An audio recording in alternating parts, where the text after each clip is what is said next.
Hey, hello everyone. I am here today with Innova Chats.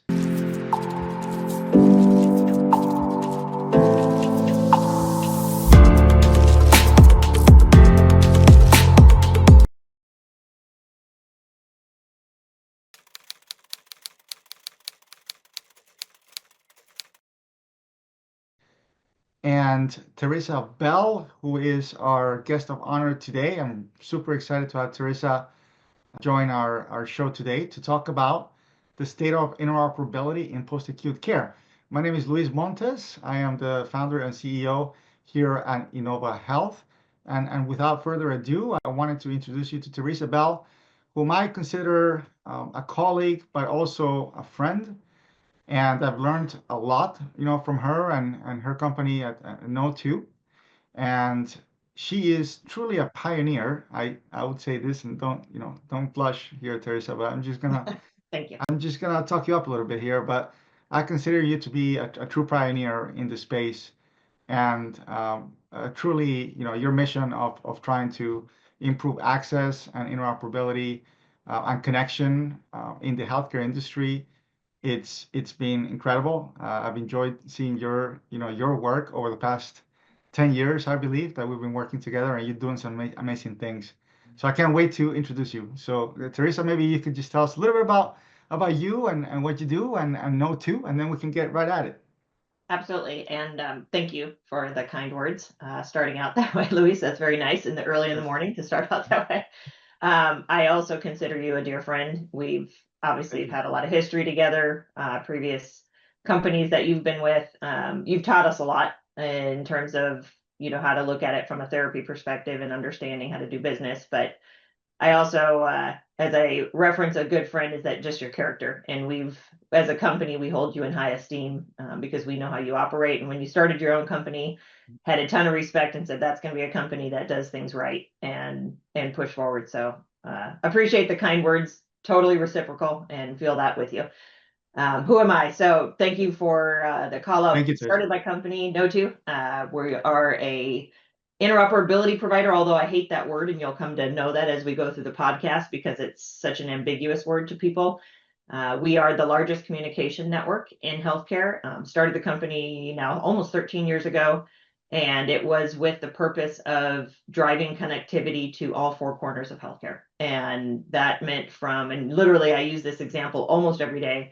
I said, we will provide a communication and a connectivity service for the deepest pockets in healthcare, all the way to the PT, the single PT in the strip mall. That's always what I say. I That love it. needs to that needs to connect as much and deserves that right to connect as a health system does. So um, our focus when I started the company was two things. One, make connectivity simple and affordable. And two was we actually took our business development efforts, and while everybody was going after the money in healthcare and the rest of the world was going after the Epics and the Cerners and the Athenas and the providers that followed that, we literally went the other direction and said, nope, we're going to go after the markets. And forgive me, this is always sounds offensive, but I don't mean it that way. Those that couldn't spell interoperability, we went after those markets knowing that they were going to become the most important part of connecting of the healthcare ecosystem, especially as we look into rising costs in healthcare, an aging population, more chronically ill population. How do we get our hands around that? And it had to be in those care settings. And so without the flow of information in and out of those care settings, healthcare would continue to be broken. So that took and we're still very active in that initiative in connecting these groups and in groups like Innova and getting you guys on the networks and sharing clinical information because it's so critically important and it's a passion. I have not lost an ounce of passion for solving that problem. In fact, I would say I'm more passionate to the point of irritation of a lot of people. I'm more passionate about it today than I ever have been to connect those. I've had some personal experiences there and love it and literally love what I'm doing every day. It's hard, but so worth the effort. And groups like yourself make it just seal that for me. And so appreciate this opportunity today. Yeah. Well, great, Teresa. Thank you so much for giving us your background there. And just so everyone knows, you're kind of like a unicorn, right? Because you understand the space, but you're also very technical in nature, right? You're the president and CTO at Node2, right? Almost, yes. Yeah, So, yeah. well, the unicorn, that's always, I wouldn't profess that, but spent a lot of time at it. I am the founder and president now. As of the beginning of the year, I had Okay. to give up the reins. I had to. I chose to, with a lot of counseling and work, to give up Okay. the reins of CTO and product. Okay. And as a small company, that's what you go through. Those are the Yeah. iterations, right? Where I Mhm. wore many of the hats, including I ran revenue for the last 2 years of the company. From 2023 on, I established a new revenue practice for the company, and gave that up at the beginning of the year too, because we brought in some really awesome leaders. So Good for um, you. January 1st, I handed the title to our chief product officer, Matt Wimberly. He's amazing. And Yeah. handed it, he became the CPTO, which is kind of a new and emerging thing, and Same. especially in companies like our own. So he took on Mhm. both those titles. He's doing a way better job than I did, filling Mhm. those shoes, especially because he gets to focus to it, and he's just a Mhm. brilliant mind. So Yeah. Yeah. that, and then we hired in our first ever chief growth officer, and she came from SureScripts actually some time ago. We've been friends for a very long time. I trust her intimately. She understands the space, and she is totally on board with the mission. So handed the revenue Super. piece over to our chief growth officer. So today I sit as the president and founder, leading strategy, and there's so much strategy work to be done. It's a full-time and a half job. Yeah. But don't be mistaken. I am absolutely sitting in a lot of the meetings. They don't get to get rid of me as much as they maybe want to. I got you. Yeah. I'm sitting in all those meetings and Yeah. participating. I participate in daily sales calls. I love it. I Yeah. love our product teams. I love our technology teams, and surrounded by people that are a whole lot smarter than me. So Yeah. I love it. That's so cool. Well, congrats on the growth. That on the growth. That's fantastic. So I'm curious, personally, you've been at it for many, many years now, right? Um, why is the mission so personal to you? It's a With great No question. 2, right? And People you ask. can you Sorry. remind me when you started No 2, right? And how has the mission changed or evolved? Not changed, but because I know it hasn't, but has it evolved at all, right? And why is it so personal to you? So when we started, it's a really good question, because I think a lot of people start businesses based upon a personal experience that happened to them, and that's not true for me. Meaning, when I started the company, it was based upon coming out of a previous company. 2008 hit, and I was worked at a company where I ran the engineering team, had to go through 3 rounds of layoffs. On the fourth round, I'm like, yeah, I can't do this. My soul is destroyed. I can't do this. But I had been knee deep in building a technology for healthcare, because I've always been in healthcare technology that was handling of unstructured information and structuring it, right? And I loved it. I loved the project, was working with Fujitsu Japan on it. Left that company, told the CEO, I'm going to lay myself off instead of laying everybody else off. I'm going to lay myself off, but do you mind if I take what's going to become shelfware and I do it on my own? Right. And I continue to build out this passion that I have for making healthcare better, because I had spent all my time in healthcare. Yeah. And he said yes, he agreed to it. So I started at that time a consulting business while I was building on the side, starting a consulting business, and I consulted What year for, was that, Teresa? that was 2009. So I Okay. consulted for 2.5 years while building out a solution, which then led to the formal start of the business, where I had contracts in hand. In fact, I had a significant seven-figure contract with the Rico, if you know that name, but the largest Yep. North American healthcare division of Rico, to structure. They were capturing all this unstructured content in healthcare, and they wanted the technology sitting behind their solutions that would send it to the electronic health record in a structured way. So that kind of gave me the start of the company. I knew I always wanted to build an API company. APIs were kind of novel at that time. That's how long ago this is. They were kind of novel at that time. I knew that's the direction I wanted. But healthcare, I had spent kind of on all sides of the table. I had worked in a health system while I was going through college. I had worked at a payer. I had worked through business process automation in different groups that wanted implementation and then integration services. So that's just the history I had. There was no, specific script that came forward, but I just loved it. I had such a passion for it. I helped define some of the original CDA standards that came forward.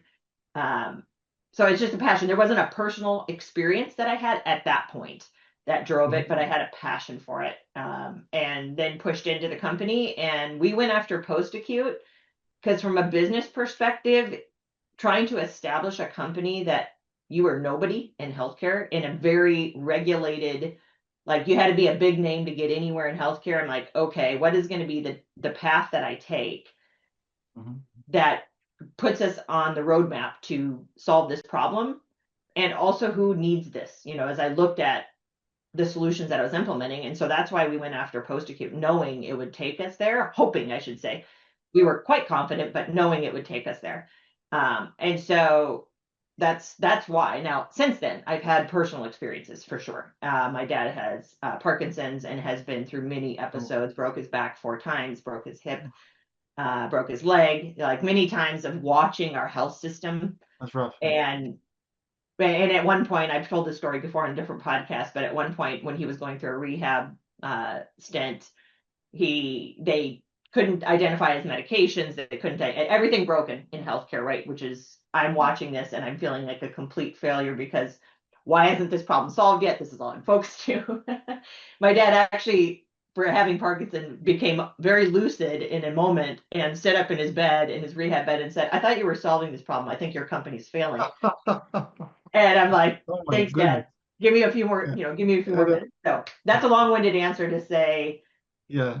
that's what drove it, and Yeah. the passion's not changed. I know we chose right, Yeah. and it's working. So the formula is working. I'm super excited about it, but there was no magical event Got it. that some personal experience that drove Yeah. me into it. It was just a passion for solving the Yeah. problem. So Yeah, yeah. No, that's cool. Thank you for sharing that. That, I know that, and that passion still, very much carries on and shows today, you and the company, and know too as well. I believe because I think everybody's really committed to making this mission work. It's an important mission, right? I think it's a mission that we can't deny that, like sharing patient health information, sharing the health record, right, of that patient across different providers, it's critical, right? And if we're able to achieve that at scale in this country, healthcare will be better for it, right? There's no question. So where are we with it now? And I know that you hate, you don't, well, let's say the I word, interoperability, right? Because I think it's kind of become kind of a thing now that everybody just throws that word around. But where are we with connectivity? Where are we with connectivity now? And how far along are we in solving this problem? yeah, it's a really good question, and let me tell you, forgive you for 1 minute. I'll spend 1 minute on why I hate the word interoperability, because Yeah, please tell us. it means different things to different people, right? So if I ask you versus I ask somebody else, what interoperability, what they conjure up in their mind has a different definition. Um, at the end of the day, one major success that has allowed us to make progress and what was our hindrance before is we broke down interoperability into its parts. And so interoperability, at the end of the day, interoperability needs to be the verb. I've always said when it moves from a noun to a verb, we've done our job. It's not a thing, it needs to be an outcome. That's what interoperability is. Mhm. And if you break interoperability down into the sum of its parts, connectivity, people are always trying to solve the whole thing, right? So they were trying to solve connectivity and then data, parsing apart the data, and then semantic interoperability. What you call one thing, somebody else calls it this, but at the end of the day, it needs to be stored Mhm. in a system. And that broad equation is really, really difficult to solve at scale, really difficult. Mhm. And so we chose, as an industry, we got smart. We stopped trying to solve the whole equation. We said, let's solve one part to get to the next, to get to the sum of parts being greater. And we solving connectivity, which in itself is in my estimation, is the hardest part of the equation because of all of the pieces that drags in, including the technology, including everybody has to participate, privacy of the patient, everything that we have to think about. Um, but we have done it, and we have solved that problem. And it started. If you look at, there's really two national networks. There's push networks, and then there's query networks. That's how you break it down. Push networks, you take like direct messaging, direct trust. That's where I push from one communication to another. That was part of meaningful use and is actively used today. I think I'll spend most of the time today on the query networks. And when I say we've solved it, meaning query and the technical infrastructure for treatment. So provider to provider, as we look at the definition under HIPAA, for treatment purposes has been solved. Now it continues to be sanded, right? So we've solved the equation, we're continuing to refine it, but it has been solved. And we can look at that volume of communication that's happening between, I'll say, physician providers, and it's happening at scale. So billions of transactions a month taking place where a referring provider can pull from a specialist and pull back their records, in return pull it back, and it's all on demand. The whole concept of release of information, records requests, is kind of becoming, between providers, is becoming neutralized, right? So that's happening systematically. Post-acute, which is our focus, to say, okay, as we have health systems and physician offices communicating with each other, let's start to get to the, and forgive me for saying it this way, the outer rings of healthcare. Let's bring in post-acute, let's bring in behavioral, which are now becoming the inner rings, by the way. But as you look at those markets, they have a uniquely different set of challenges to solve for query-based exchange. And it's interesting because we've had to parse those back and bring forward the network. So let me share an experience. So there's three major query networks that exist today. Commonwealth, right? That's the longest standing query network. Care Right. Quality was, I'll call it, its sister network. Care Quality came forward as an Epic-led initiative. Commonwealth was kind of a Cerner, everybody kind of knows it as a Cerner-led initiative, but there's many vendors that participate in both. Those came together in, I think it was 2018, they came together as a trust to say, we're going to trust each other and we'll query. So they kind of became a conglomerate, kind of. Fast forward, there was some turbulence that took place, right, in Care Quality. And what that drove was an outcome where TEFCA was emerging as part of the Cures Act. It was coming out and saying, we have this new federally public-private network for query that's coming forward, but it was kind of just emerging. With the turbulence in Care Quality in 2024, excuse me, we quickly expedited the path to TEFCA as a query-based exchange network, being one that was public-private. So now the federal government was putting its endorsements behind the federal government, behind the TEFCA network. In June of 2024, we called an emergency meeting between all the QHINs. So for those that don't know what a QHIN is, it's a Qualified Health Information Network. We were appointed by the federal government in 2023, and a couple more have been appointed. So there's a total of 8 that exist today. No2 being one of those, Epic being one, Cerner being one, No2 representing kind of that audience around the health system through our QHIN. In June of 2024, we came forward in DC, all met as QHINs with the federal government, and said, we've got to take care of this turbulence that happened in Care Quality and not let that happen in TEFCA. We've got to protect it and make sure people feel comfortable that their information as a patient is being protected in these query networks, right? So the privacy of the patient, that it's only truly being shared between providers. So we're going to redefine, I shouldn't say redefine, refine, probably a better word, to a narrower definition of treatment. So when you look at HIPAA's definition of treatment, it was intended, and it works very, very well as the baseline, but it wasn't defined, because it wasn't around at that time, for these national query networks where everything was on demand behind the scenes, right? HIPAA was a very controlled process where somebody would request records, they'd make a phone call to the health information department, they'd go through their checks to make sure you were okay to receive this information, a very controlled release, right? Still under the definition of treatment. When you go to these federated networks, queries happening at scale. And so you have a different set of constraints you got to think about, and go narrower to go wider. So we went narrower. In June, we showed up, No2 showed up at the federal government, and we knew we had to narrow the definition of treatment. It's called TEFCA treatment.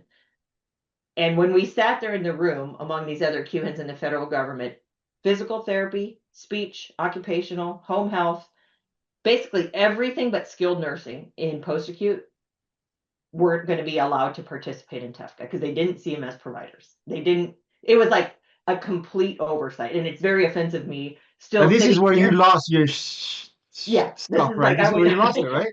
I lost Okay. it. So we're sitting in there and I'm looking at the definition Thank of you. the code and I'm looking at the standard operating procedure for TEFCA treatment dropped and said, okay, it's finalized. And it included, we had to exclude a couple things because groups like assisted living they're not a covered entity by the definition. Half of them are not covered entities. They're licensed by the state, but because they don't always deliver clinical care, Right. and they Right. may not bill Medicare, Medicaid, right? They're not That's interesting. considered covered entities. So we carved them out in the spirit of moving fast to bring them right back in and get to more of a definition. So Got the it. purpose of that initiative was to say, how do we control the network, protect privacy, and vet everybody, every vendor, like an Innova, and all your customers that come on to say they are allowed to participate in treatment. Mhm. They're okay. They're an approved entity to make sure it's very controlled. So I know that was a super long-winded answer, but it's really important to understand that those moves were made and approved by the federal government to get post-acute going and moving on interoperability. And yes, we have done that. We've made that successful. So now the infrastructure of the network is built for post-acute, and no by our contracts, we have 150,000 post-acute organizations we're bringing live in the next 2 years. And that Amazing. is a huge number. And that ranges for all spectrum, right? From therapies to facility-based care, whether it's skilled, LTAC, IRF, to Right. home and care in Right. the home in all care settings, That's and right. senior living, That's and right. bringing those all on to the network. Mhm. And we know over the next 2 years that we're going to get into some technical nuances. We've already run into it where the the technical definitions that were built for really for physicians, won't work in these care settings. For Mhm. example, Mhm. document types that are Mhm. in post-acute care plans, Mhm. orders, some of Yep. the very specific assessments, Mhm. they were never factored in as part of the technical equation for the networks. And so when you Right. send something back, it gets filed in the miscellaneous tab. Yeah. It gets pulled into the miscellaneous tab in Epic and they don't see it. Right. So that's not working. So we have to work through things Right. like Right. that. Right. Right. Right. Yeah. We're going to get into the real, we're Mhm. going to move into the cellar here as we find Yeah. issues that Yeah. still exist in the network, but it's Yeah.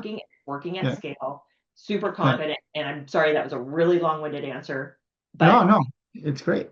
what it's taken to get post-acute on the radar, not only now on the radar, but embraced and fully discussed Mhm. in every setting we have as QHINs. Like, these groups are super important. We have to Yeah. consider it's part of the Yeah. equation. Yeah.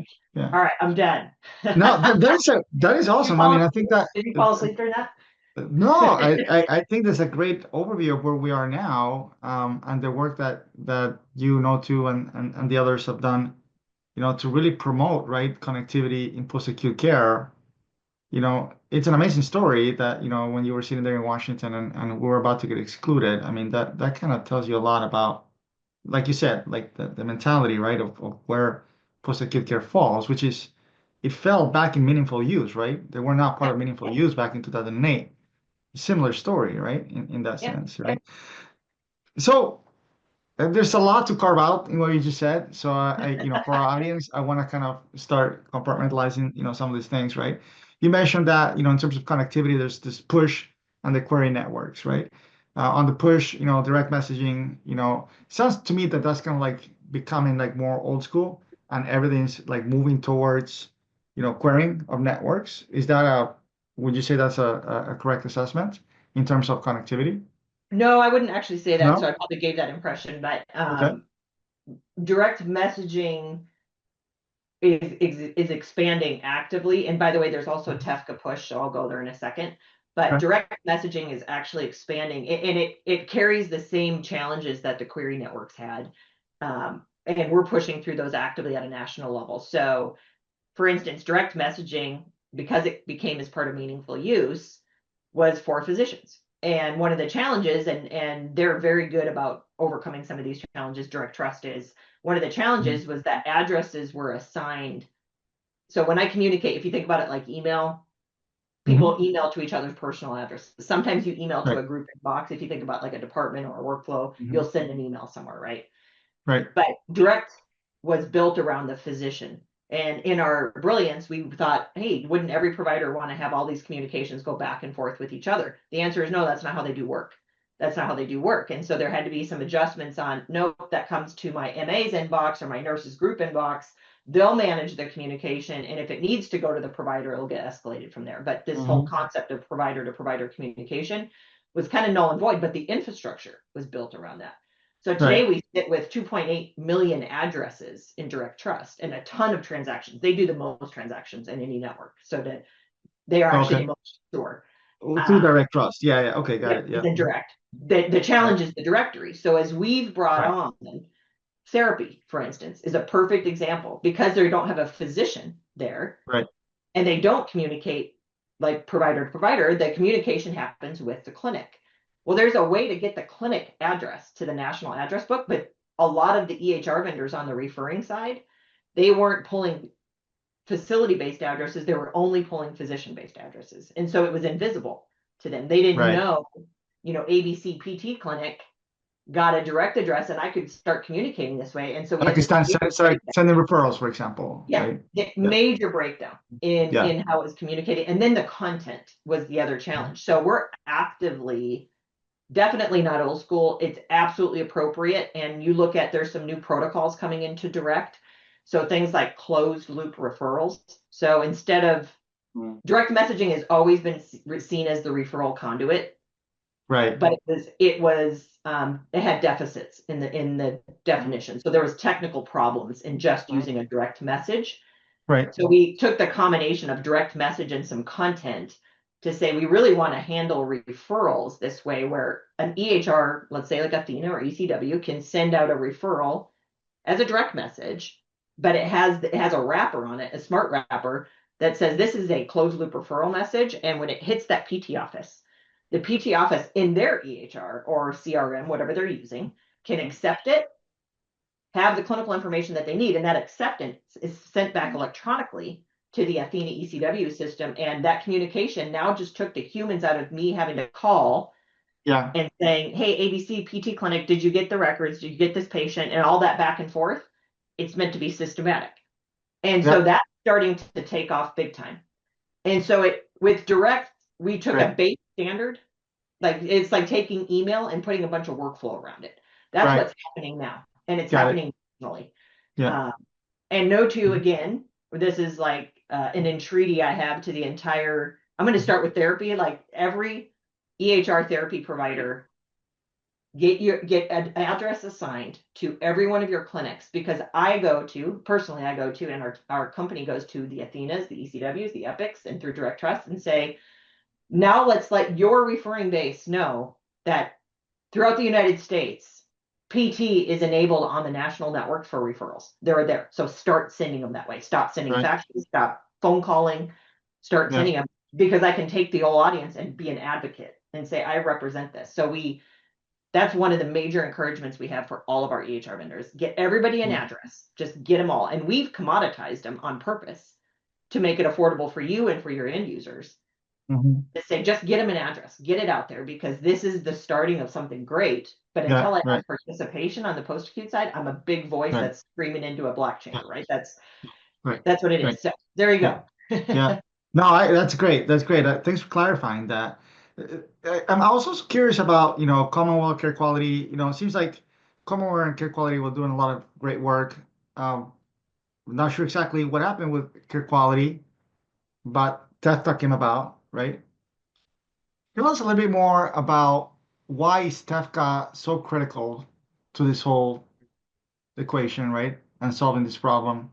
Tell us what it is. If you could tell us a little bit more about, what TEFCA is, what its goals are, and same thing with QHINs, right? I Yep. think that the QHINs, Qualified Health Information Networks, are a huge piece of the puzzle here, right? And obviously, not to being part of is a QHIN now. Tell us more about that and how that's advancing, interoperability, connectivity at scale. You bet. So I'm going to back up to Mhm. the first part of to give a shout out and a call out to Care Quality and Commonwealth. So Commonwealth, as I mentioned, is the longest standing query network, and Care Quality being there shortly thereafter. And they they plowed Right. most of what Tefka was able to take advantage of over years and years of time and commitment by the vendors and those that ran those networks. So shout out to those networks big time. Yeah. They plowed through them. Commonwealth, as everybody probably knows, is also a QHIN, right? So they're transitioning over to Right. being a QHIN, and the Mhm. network of Commonwealth is also in that transitionary time frame. So that, just to get a Mhm. sense for that. Care quality is a completely different structure. Commonwealth is actually a network. It's actually considered a contained network. Care quality is a framework, which is really important differentiation. And I'll talk about the difference between the two.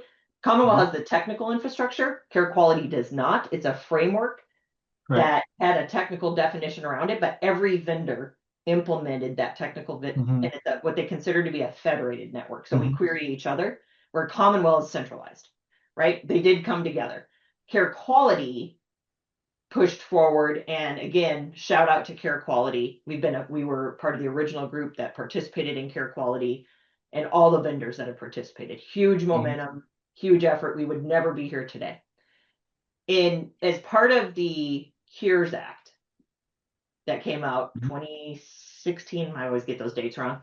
Yep. That came Yep. out.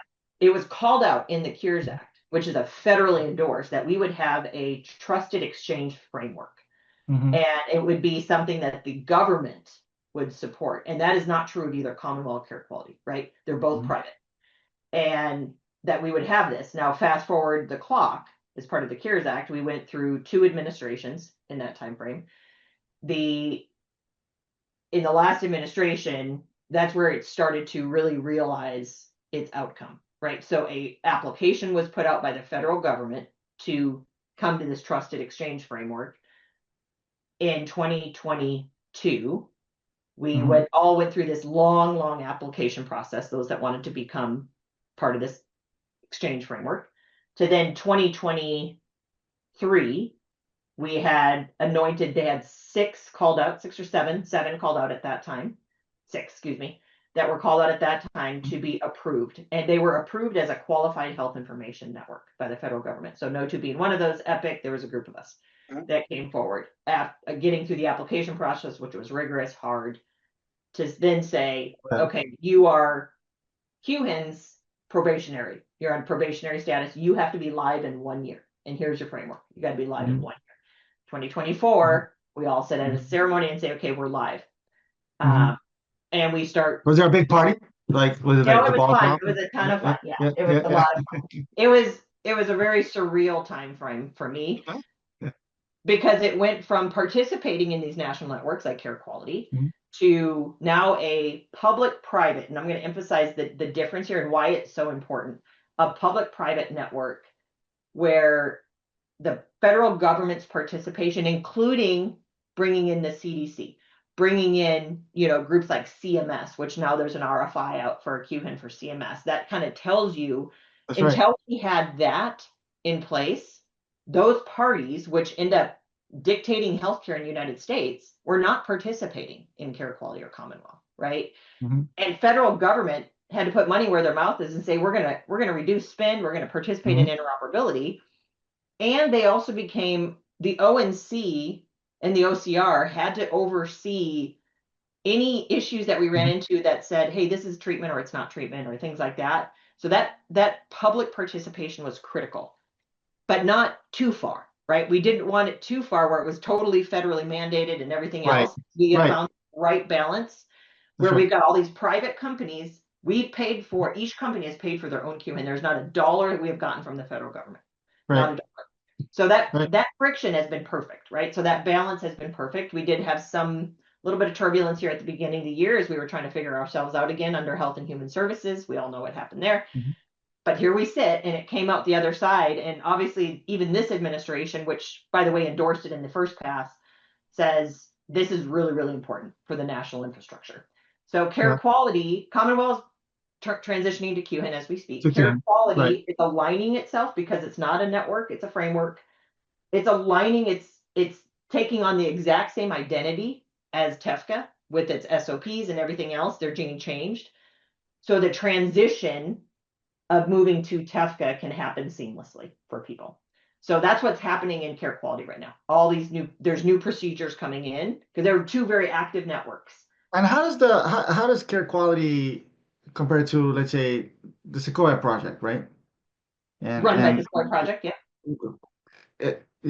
is that, tell me a little bit more about that and the recognized coordinated entity, right? From TEFCA, right? Yep. Because they have assigned Sequoia, right? Like, but it sounds like care quality has a lot of that framework already kind of been working at it for years.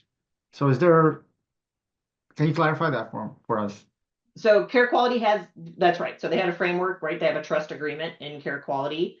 They're overseen by Sequoia, right? But Okay. it's funded by those that participate. That's how the funds occur.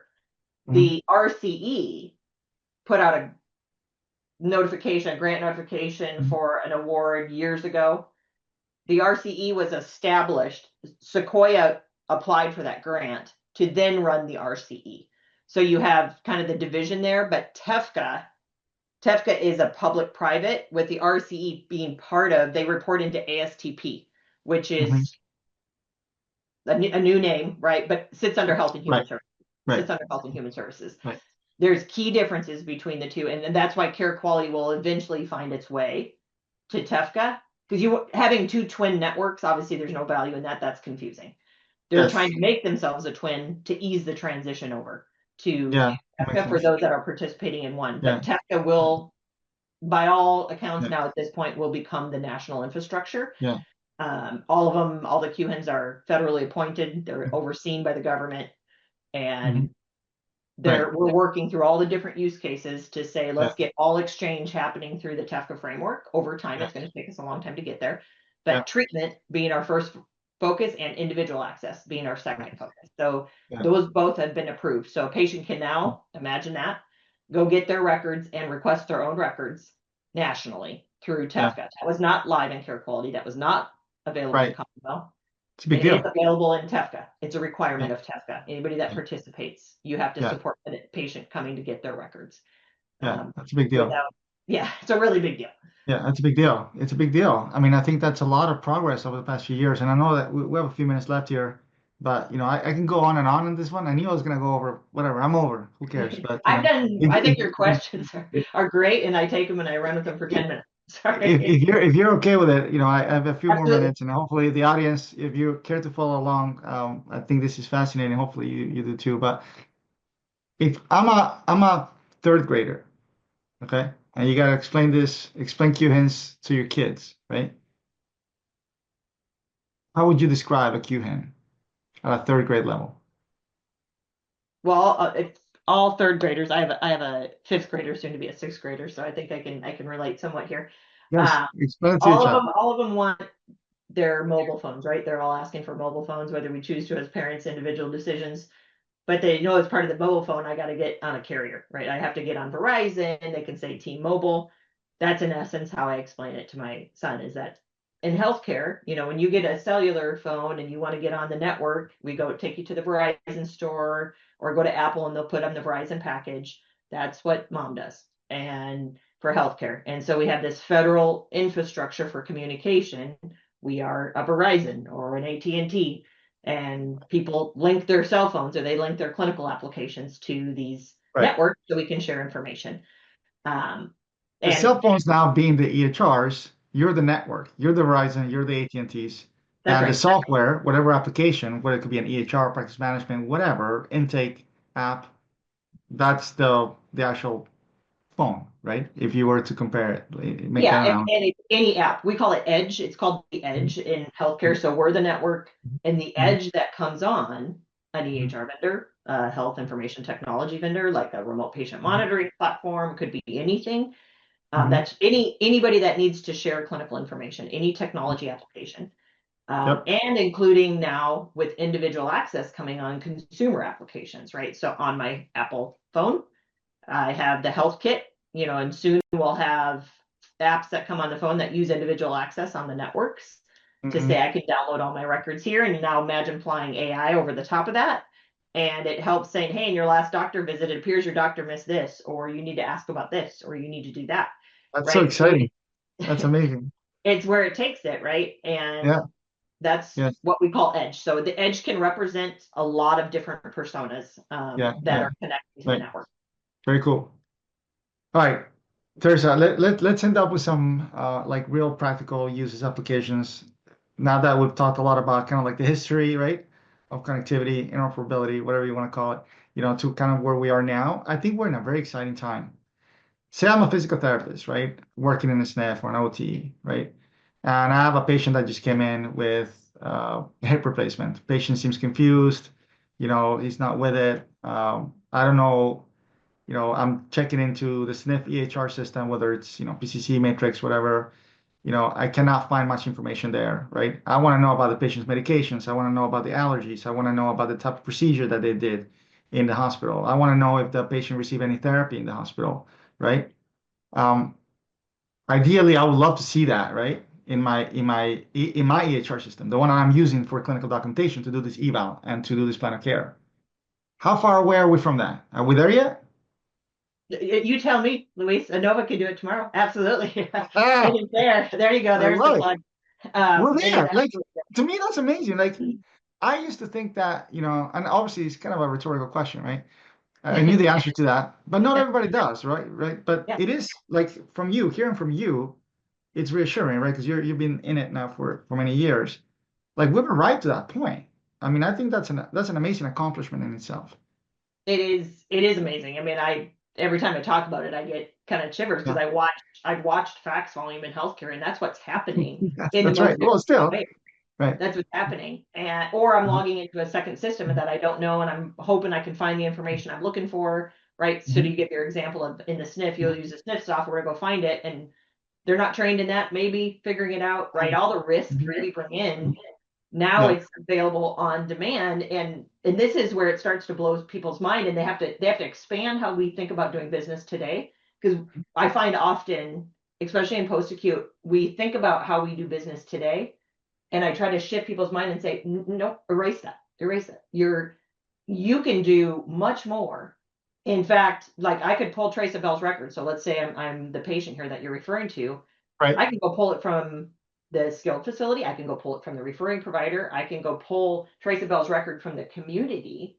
And let's Mhm. say I've had some other challenges that are important for you to know, maybe some social issues, maybe for that as a therapist, when you're delivering personalized care and Mhm. you really want to know your patient to get to a good outcome, but also create a great experience for Mhm. your practice, that's all now yours. So it's no longer about just the minimal information, just like not to pick on it, but like meds. It's Mhm. get to know your patient and really Right. know your patient. Take all the time equation out of that. So give you more time to Yeah. consume that and now put AI on top of that because you can get to information overload with the amount of information we have. Absolutely. Yeah, absolutely. Yeah. So how can we compartmentalize that information and make it actionable, right? So like, because we might get like, 20 pages, right, of Oh, for information, right? sure. Depending on how And sick the and patient if I'm a visit therapist, I have to see, 10 is. patients in a day. I don't have time to read those 20 pages, right? That's So right. that's where AI comes in, right? That's what you're saying. Yeah. Absolutely. Sit Yeah. AI over the top of it and personalize AI for how you work, right? That's right. As a Yeah. therapist. Yeah. So say, this is what I care to know about my patient. This is how I work. Mhm. And it will summarize it for you and say, here's Luis, here's what you have to think about. Yeah. Here's what you need to know. And just the power that puts back, because a lot of people think, oh man, the provider is going to be flattened by AI. Well, it's no, it is going to give you time back because at the end of the day, somebody's delivering those therapy services and it's going to be the Yeah. therapist. But it just takes the cognitive burden out, right? Gives you time back. And it starts to just relieve you of all the administrative work that you've had to do before and more. Because now I Yeah. can know about my patient. Right. And it's super exciting for us. And then conversely, right? So once you see the therapist or once you see the patient and you draft a care plan, you draft anything that happens, sharing Mhm. that back into the community, not just the SNF, share it back to Right. the community as we watch care, the Mhm. paradigms and how care models are developed. Look at Yes. senior communities. I just think there's so much opportunity there.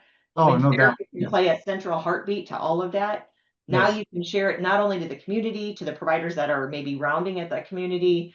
That's right. It just starts to break down all the barriers of care that we've seen before and all the Yeah. expense and risk that we've Oh, introduced. yeah. Or to the patient's family as well, right? Like Absolutely. the one. Yep. Yeah. Yeah. So So one last question here. Let's say, I'm a provider, right? And,